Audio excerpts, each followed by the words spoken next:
Election Eve in America.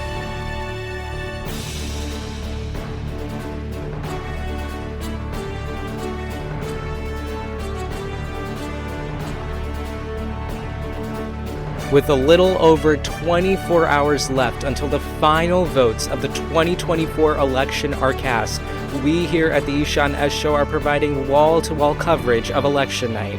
So here today we're going to preview what election night is going to look like from Georgia to Arizona, from Pennsylvania to Wisconsin. Join us for this special coverage of the 2024 election. From Ishan Media, this is a special edition of the Ishan S Show, Election Eve in America, with me, your host, Ishan.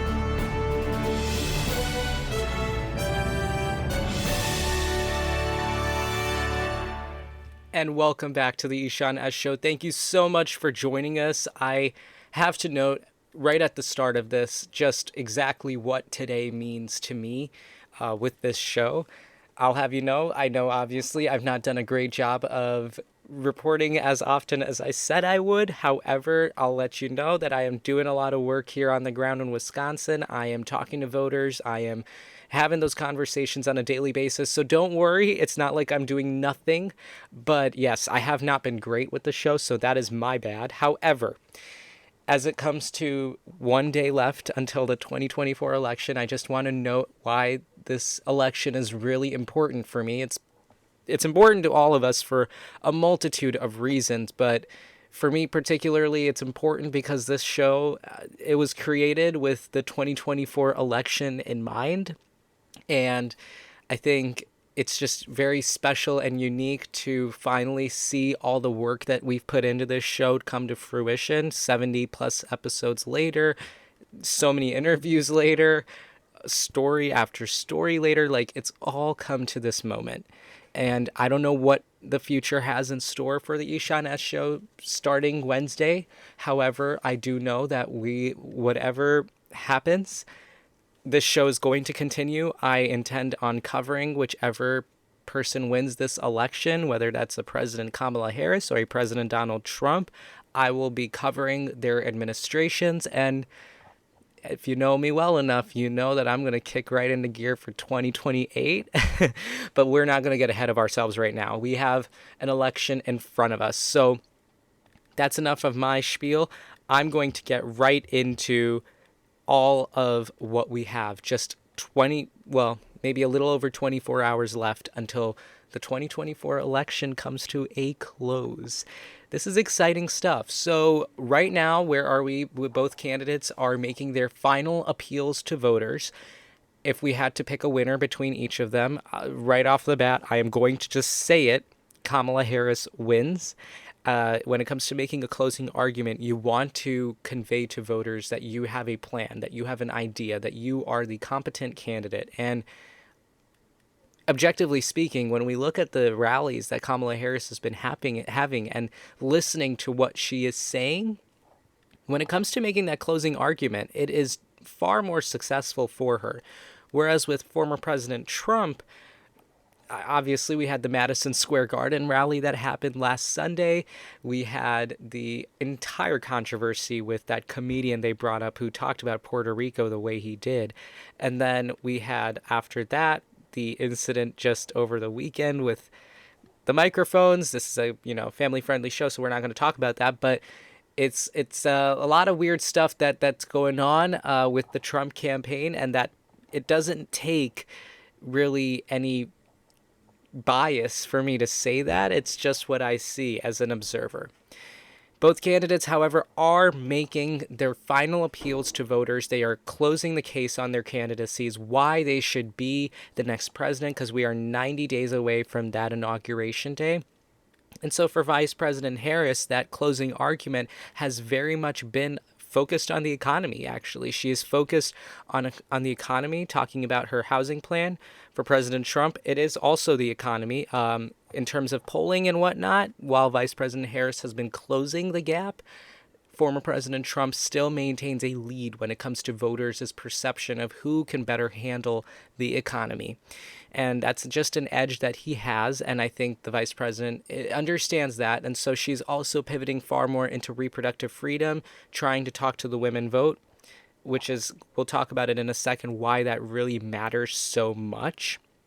But I think there are a few data points that I want to first talk about before we talk about specific demographics. And so the first one is this new data that we got recently over the weekend that shows that independent voters, people that are making up their minds about who to vote for right now, like today, yesterday, tomorrow even, those people are breaking by double digits for Vice President Harris, 55 to 45 or something like that. I can't remember the exact numbers, but by double digit margins, independent voters are breaking for Kamala Harris. And it's because of this new data point that we're getting very late into the game that she is actually excelling with older white voters, which, that's not something that we would have expected Vice President Harris to be excelling with, but she is really excelling with older white voters in a lot of these swing states, and they are in large part playing into that margin. So that is one data point. It's making the Trump campaign very insecure. Another data point that once again actually helps is in favor of the Harris campaign, which it comes from Iowa. Over the weekend, we had this very high coveted poll from pollster Ann Seltzer. I'm pretty sure I've talked about her because when we were talking about the Iowa caucuses for the Republican primary earlier this year, I remember we were talking about the Ann Seltzer polls, and I'll have you know, like Jay Ann Seltzer, she is a phenomenal pollster. She is the best of the best when it comes to polling in Iowa specifically, but really when you look at pollsters across America, she is right up there with the gold standard. Like, she has accurately predicted so many different elections in Iowa down to like the percentage points. Like, she says that Republicans are winning by 12 points. Most of the time, it's by 12 points. There were a few flukes here and there, but really she is considered a gold standard of polling in Iowa. Anyway, enough of the Ann Seltzer glazing.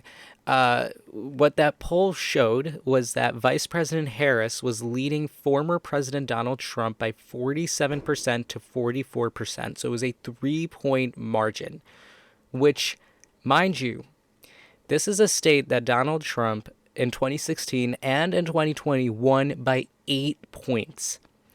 This is a state, if you look at the same Ann Seltzer poll from when Joe Biden was running, Trump was leading Biden by 18%. When Kamala Harris jumped into the race, by 8 points.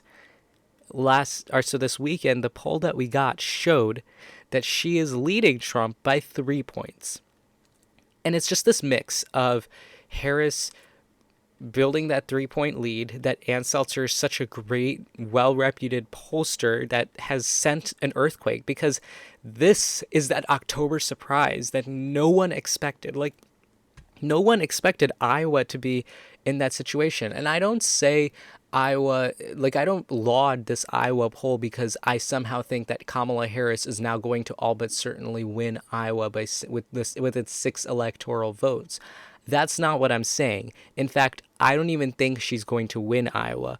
I mean, maybe she will, and I'll come back to, be very embarrassed when I listen back to this episode after the election, but I don't think she's going to win Iowa. So then what's the point of me talking about this poll? Well, this poll is very relevant, I will say, because it shows, if you look at Iowa's demographics, particularly a state where there's a hard right abortion ban, 6-week abortion ban, a state where, the governor and the legislature have governed a little more to the right than they ideally should be in a state like Iowa, in a state that is mostly white and older, more middle-aged type, for Kamala Harris to be performing even near as much as she's performing right now in that state, forget about having a lead, just being in contention like that, it's a pretty big indicator of how she's performing with these demographics. If you look at the poll more specifically, Trump has lost his lead with male voters from the 20 points to I think it's 12 points now or something. But Harris's support among women, that is a 20-point margin. And among independent women, they are driving up her numbers like crazy. And most pundits are arguing that it is because of abortion, the issue of abortion in the state of Iowa. And the the backlash that Republicans have to admit they've been facing. No one would have said that Roe v. Wade was going to be something that was going to decide the next election when we were in the 2021, because no one would have thought it would have gotten overturned. We just talked about it for a long time, but then eventually it did get overturned, and we've seen in election after election that this issue is really, really, really bad for Republicans. Like, Republicans do not have a winning argument. Even Donald Trump, who has struggled to make sense of this issue, now has to compete with someone who the Biden administration put as the face of fighting for reproductive justice in America. It's made it really complicated. And now even middle-aged women, older women, are breaking for Harris like crazy. That's what the Ann Seltzer poll tells us. And the thing about Ann Seltzer's polling is that she doesn't look at the demographics of the last election. She tries to identify and construct the new electorate that you're facing. And so, yes, maybe she might have oversampled some Democrats, or she might have oversampled women voters maybe a little more disproportionately than the population might be. But that doesn't matter. What matters is the actual response that we're getting. And Ann Seltzer doesn't make mistakes like this, so let's discount that anyway. But even if she made a little hiccup here or there, the results that we are getting from this poll are telling a very special story, which is that there is a shift, demographically speaking, among voters and where we stand in terms of this issue. So, going into this election, should the vice president be cautiously optimistic? I would say so. I don't know if people want to have another 2016. I don't even think Republicans want to have another 2016, because they didn't think they were going to win, and then they won, and then it was a challenge getting their plane off the runway. So I think this time everybody just wants to know who the winner is. And so in states like Georgia, Nevada, Wisconsin, Pennsylvania, Wisconsin, and Michigan. I said Wisconsin twice. Can you tell that I've been awake? Like, only, getting only 5 hours of sleep. Like, it is crazy how much we're working right now. But anyway, it really shows that this race is going to be close, but there are some tidal shifts happening. And so among the very, very small minority of people that are now deciding that we're undecideds, they are breaking and making their decisions. As of the last time I checked, 80 million votes have been cast in the 2020 election, which is mind-blowing of a number, but it still has not, I don't think it's at the 2020 numbers, because in 2020, I believe it was 150 million Americans cast a ballot. So we still have a ways to go. So 70 million Americans, if you're listening to this episode, please go and vote tomorrow. But it is really an exciting time. So let's look at some specific races. In Texas, we are keeping an eye out for Colin Allred. Colin Allred is running against Senator Ted Cruz. Right now, Colin Allred is driving up the numbers in Texas. He is lagging behind by 1 point. Pretty good numbers, to be honest, when it comes to Texas, because again, Texas is a ruby red state. Like, it's not every day that you have a challenge like that. And it could be like the 2020 election, where we had a lot of overperformance of the Republicans the Democrats back in 2020. We saw it in North Carolina and in Maine. However, this time we are expecting polling to be a little more accurate and a little bit more underestimating of Democrats. Am I saying that we're going to have a blue senator from Texas? I still think not.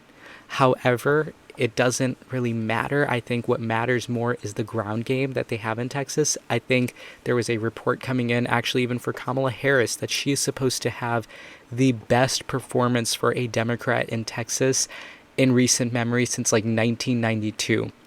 She's not going to win the state. However, the way that they're driving up the numbers, the excitement on the ground that is so palpable, I think Texas is an opportunity for Democrats. For Republicans, there aren't really any states like that in this election, just because the way the math is working, the reason it's so favorable for Republicans, the math in the Senate, is because a lot of the states, such as Montana and West Virginia, are safe Republican states on the presidential level that have a Democrat senator that are either up for re-election or are leaving. So Joe Manchin is leaving in West Virginia, so Governor Jim Justice is going to likely become Senator Jim Justice. And then in Montana, we have Jon Tester, and Senator Jon Tester, he's the incumbent Democrat from Montana. He is fighting for his political life right now. Like, he is putting in every ounce of effort and ability into this race because he knows that it's going to be everything. And I get this feeling that maybe Jon Tester is going to be going back home after this election, unfortunately for him. But yeah, those are the types of races that Republicans have on their doors. So they don't have anything like a Colin Allred situation in Texas. So that's why there are a lot of eyes on this Senate race. And if at any point in the night this election is too close to call, that's how we know that Democrats have succeeded. Because Democrats have been trying for a long time now to set a ground game in Texas and try to flip that state one day. Maybe that day isn't today, tomorrow, but that day they think will come soon. Democrats are doing that. In California, we have a few key House races that we're looking at, House District 31, and a few others that people are keeping an eye out for. Kevin McCarthy's old seat is also an interesting site. And New York State. In New York State, we have a few House races. Congressman Mike Gallagher, he is running in New York. A few other key New York races. Republicans actually have made a huge effort in New York for House seats there because while the world revolves around New York City, all of upstate New York is pretty Republican, actually.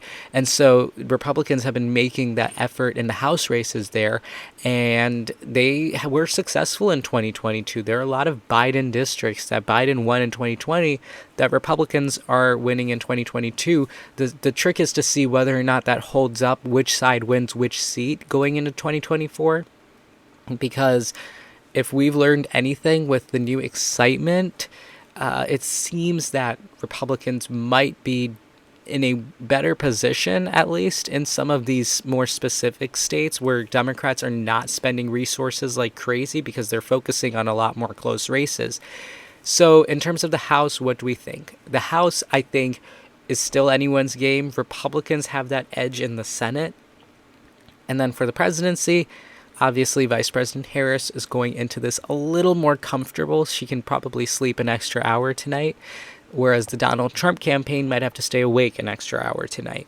But at this point, with 80 million votes cast and a lot of people having their minds made up, there isn't much left. And that's, I think, the scary part of an election. It's all but certain done. Like, it's just done. There's nothing much left to do. The votes have been cast, half of them at this point, and the rest of them are going to be cast tomorrow by people that have pretty much made up their minds. So we'll keep an eye out here at the Ishan S Show. I actually have class, so I have to leave this episode today. However, we'll be providing coverage tomorrow, so follow us on Instagram, follow us on Twitter, check out the website. We're going to be live blogging it. I'm pretty sure there's going to be something on the YouTube, so please follow us on every avenue, on every single medium. We are covering this election like crazy. The graphics are made. So please follow, please support. Thank you so much for everything. I will see you tomorrow for the biggest night in America. See you then.